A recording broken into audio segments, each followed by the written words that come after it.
Pronto, como prometido, aí vocês deram um ok aí para divulgar esse reparo, eu vou tentar explicar da melhor forma possível, tá bom?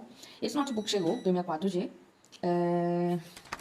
modelo BLAB843P, com 7 bits.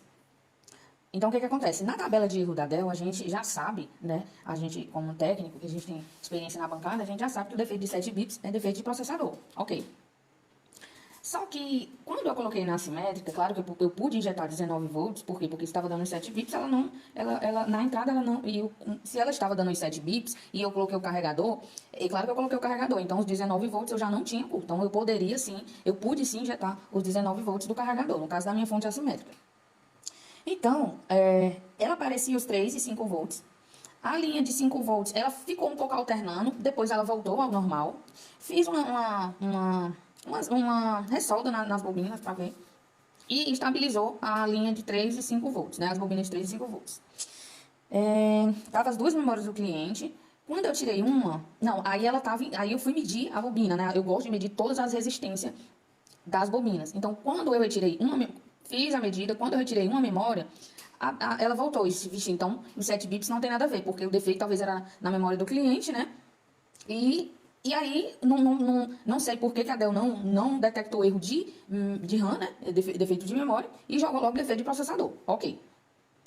Depois que eu liguei, que ela continuou aparecendo os 3 e 5 volts e na fonte assimétrica 0.02, 0.003, enfim, não ligava, né? Como se ela não ligava, só aparecia os 3 e 5 volts, né? Então, o que que acontece? Eu retirei as duas memórias dele e aí o curto continuou. Eu já tinha feito isso e o curto sumiu com uma memória. A outra ficou e saiu o curto. Eu não entendi também, depois eu fui medir e com a memória dele, a outra, né, voltou o curto. Então, beleza.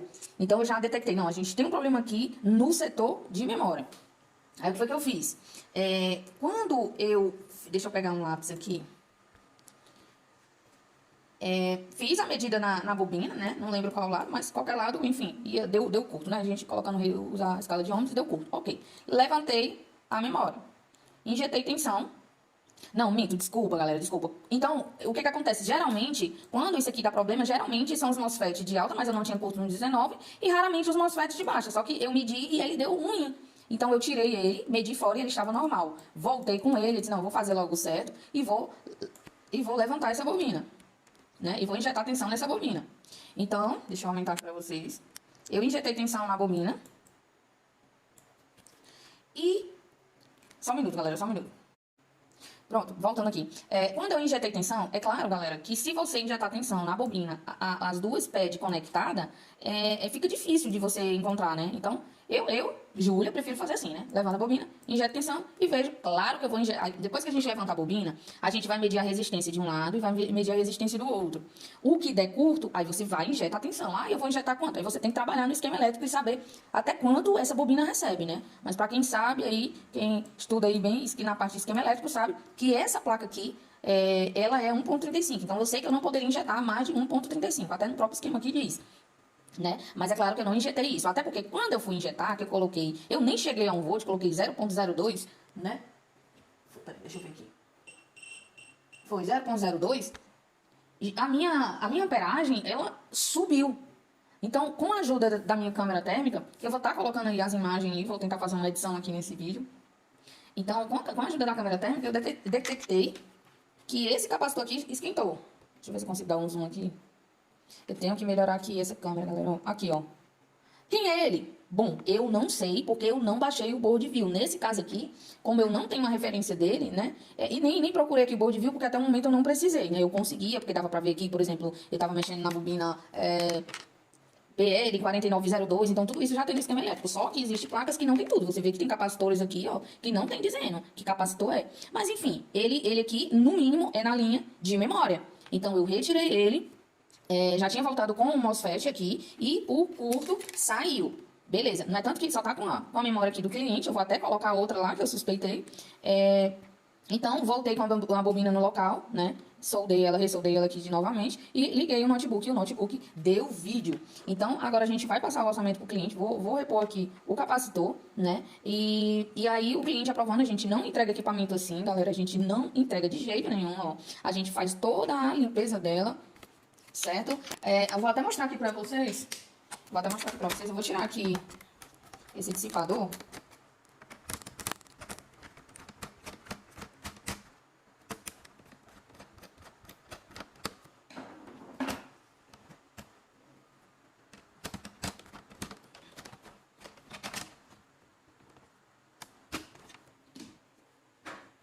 Olha o estado, né? Tá vendo o estado? Então, pasta completamente ressecada, ó. Completamente ressecada. Chega, olha só, ó, totalmente ressecada. Então, a gente faz toda essa limpeza, faz os testes, né? A gente faz um testezinho de estresse e aí a gente só faz a liberação depois de passar de todos os testes.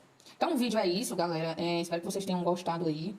Eu tentei ser o mais, esclarecer o máximo possível, só que assim, vocês estão vendo que eu tô gravando aqui pelo celular, tá um pouco ruim, mas eu vou melhorar aí, beleza?